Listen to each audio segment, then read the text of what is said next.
Hindi mo kailangan gumastos na malaki para ma-experience ang luxury staycation. Kasi in this video, ipapakita ko sa inyo ang top 5 budget-friendly pero classy hotel in Manila, yung tipong pang social lang vibe pero swak pa rin sa budget. In fact, most of these hotels are around 3,000 pesos to 5,000 pesos per night. Depende sa season at sa promos. Ay mga ka-travels, kung nagpa-plan ka ng staycation, date or kahit quick escape lang, this video is for you. Simulan natin sa top number 5, ang Golden Phoenix Hotel Manila. If gusto mo ng hotel na malapit sa lahat, this is a solid choice. Located siya near MOA, so walking distance ka lang sa shopping malls, restaurants, and even seaside views. Pagdating sa rooms, malinis, spacious, and very classic yung design. Hindi siya over the top pero ramdam mo yung comfort and elegance. Perfect ito for travelers or kahit staycation na gusto ng convenient without spending too much. Bonus pa, maganda rin ang service nila and very accommodating ang mga staff. So sulit talaga for the price. Number 4 naman ang Kingsport Hotel Manila. Ito yung hotel na pagpasok mo pa lang parang high-end na agad yung dating. Modern yung interiors, very clean and super relaxing ng ambience. May amenities din like swimming pools, gym, and spa. So hindi ka maboboard during your stay. Perfect ito for couples na gusto ng romantic vibe or barkada na gusto ng chill and aesthetic na place. And walking distance lang siya sa Okada, Manila. For its price, masasabi ko na isa to sa pinakasulit na hotels in Manila. Ang top number 3 naman ang Lime Resort Manila. If mahilig ka sa Instagrammable spots, this hotel is for you. From the lobby hanggang sa rooftop pool, yung rooftop infinity pool nila, perfect for photos and relaxing vibes. Rooms are also modern and cozy, kaya bagay na bagay sa content creators or kahit sino man na gusto ng stylish na staycation. Honestly, dito pa lang sulit na yung stay mo kahit hindi ka na lumabas ng hotel. Top number 2, Grand Westside Hotel Manila. Isa ito sa mga newer hotels ngayon, kaya expect mo na ang fresh, clean and very modern ang overall experience. Pagpasok mo pa lang, ramdam mo na agad yung premium vibe. From lobby to rooms. Maganda yung rooms, comfortable yung bed, and perfect siya for long or relaxing stays. Maganda rin ang location niya near entertainment area and casinos. So if gusto mo ng konting nightlife or gala, accessible siya. For the price naman, para naka-discount ka sa luxury experience. And finally, our top number 1, ang Hotel H2O. Ito talaga yung pinaka-unique sa list. Bakit? Because they offer aquarium theme rooms. Yes, literal na may fish tank sa loob ng room mo. Imagine waking up with the sea creatures beside you. Sobrang relaxing and unforgettable experience. Located inside Manila Ocean Park, so perfect ito for families, couples, or kahit solo travelers na gusto ng something different. Bukod sa unique concept, classy din yung design and maayos yung service. So ayan na ang top 5 budget-friendly pero classy hotels in Manila. Lahat ng to perfect for staycation, content creation, or kahit quick escape lang from stress. If you're planning to book, you can book through Klook and use my promo code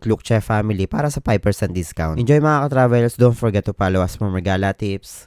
Bye!